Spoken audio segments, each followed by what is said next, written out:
choice of words that helps me understand where your mindset is at. You understand what I'm saying? Like, instead of asking the man a question of, hey, why do you always pay things on credit as opposed to cash? And instead you say that you are embarrassed, and then you tell your homegirl, right?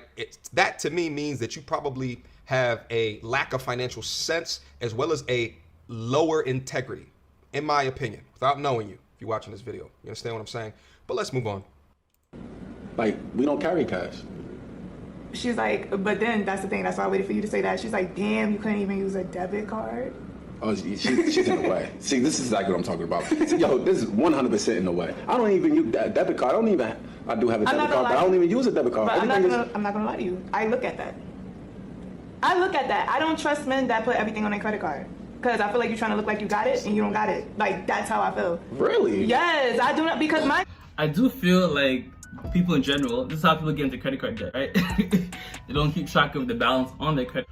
For many people, or not for many people, but at least for the average person, they may have more money available to them in their credit than they have available in maybe their savings or in their checking account. Cut for you. Let me tell you something, sweetheart. I don't know how y'all do shit where you from, but let me tell you something. Where I'm from, we don't do shit like that. Right? You have $5,000 credit, but then your checking account is only maybe you and I have probably been there, you know? Negative, insufficient funds in our checking account. You ever get so broke that the bank starts charging you money for not having enough money? That's fucking broke, man. Bank called me up, they're like, hi, we're calling because you don't have enough money. I'm like, I know. She's like, sir, you have insufficient funds. Well, that's a good way to put it, too. I agree with that. I find my funds to be grossly insufficient. You ever have negative money?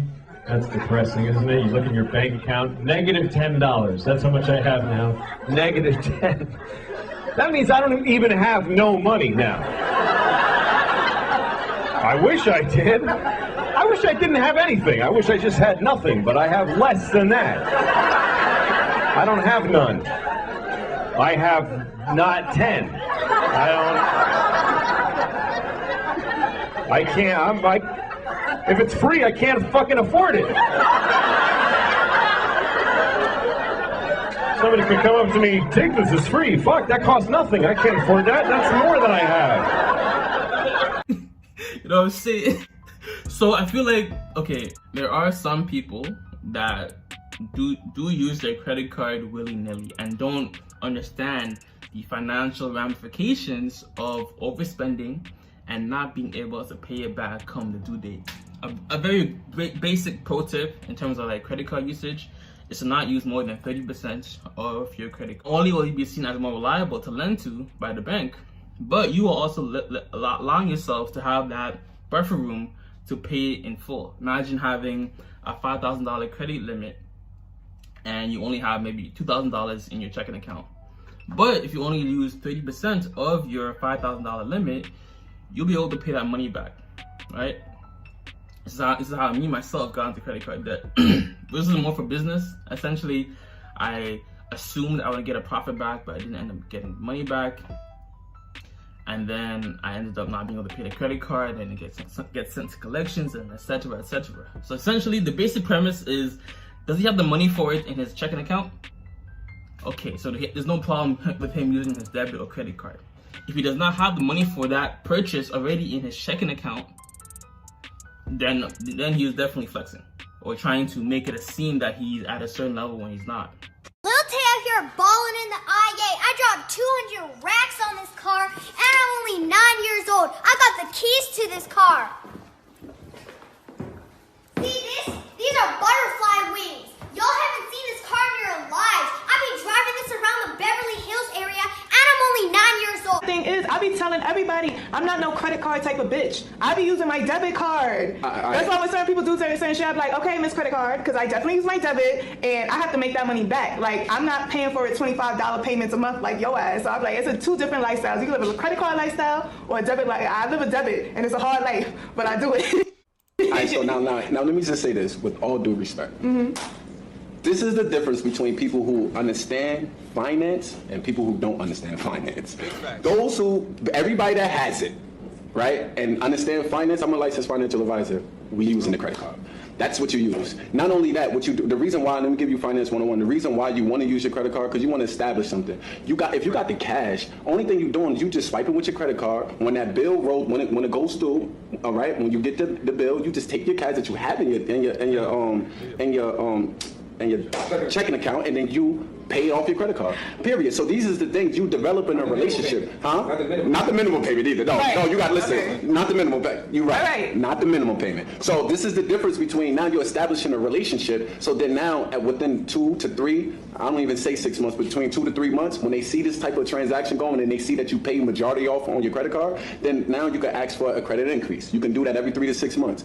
This is the type of conversations that we need to have. I'm not using debit cards. First of all, and let me just say this, would you look at me differently if I told you that I don't even have a personal account? I will say this as well. I have not asked for a credit increase since the first time that I got a credit card way back into the day. And here's the thing. It is a strategy to raise your credit score is to ask for a credit increase, because one thing that they look at is your credit available limit to debt ratio as a key factor in determining what your credit score is. So in other words, the more credit that you have, but the less that you're using reflects positively on your credit score. But this is why I always say, I've learned 30% is a good mark, right? Not only will you be able to have that good credit to credit availability range, but also for you personally, you won't overspend on money that you don't have at the moment, right? Mine is already high, so I'm just like, there's no reason to do it. And you know, my credit limit right now, I'm never gonna reach up to there because I would never spend that amount of money within a given month. This is the things you develop in a relationship, huh? Not the minimum payment either. No, no, you gotta listen. Okay. Not the minimum payment. You're right. Not the minimum payment.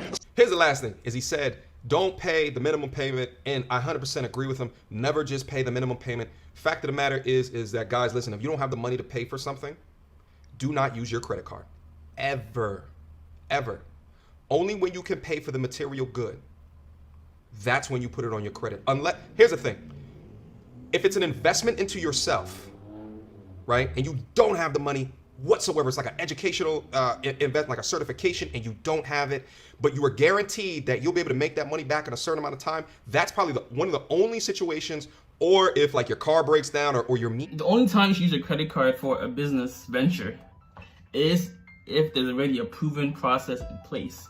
This thing's already making me more money. Now I'm just using my credit card to accelerate the process, right? For me personally, like when I got into credit card debt, I was banking on the hope that this business would make me my money back. And in fact, I lost money during my Amazon FBA thing, right? I expected to get $1,000 back, but because I lost profit, I ended up only getting about $500 back. And right away, you could see how you could get into credit card debt. So do I have the money for it? Okay, I'll buy it. If I don't have the money for it, let me have the money first in my checking account before I make this purchase. And if you are currently in credit card debt, you just, for whatever reason, you should not be putting your emergency expenses on a credit card, okay? Let me just add that little tidbit in there. You should not be putting your emergency expenses on a credit card, because most likely if it's an emergency, you probably don't have the money for it, because if you have the money for it, you already use it, right? Unless you do, because I'm banking on the fact that most people don't have a robust savings account. This is why I was saying before, having a savings account built up before you go willy-nilly on a credit card or use a credit card prepares you to use it properly, right? At least 2 or 3 months worth of expenses covered in your savings account. That means when your car breaks down or something happens at home, you have the money right on hand to pay for it. And if you do use a credit card, you can instantly transfer this money into savings to the credit card and pay it off.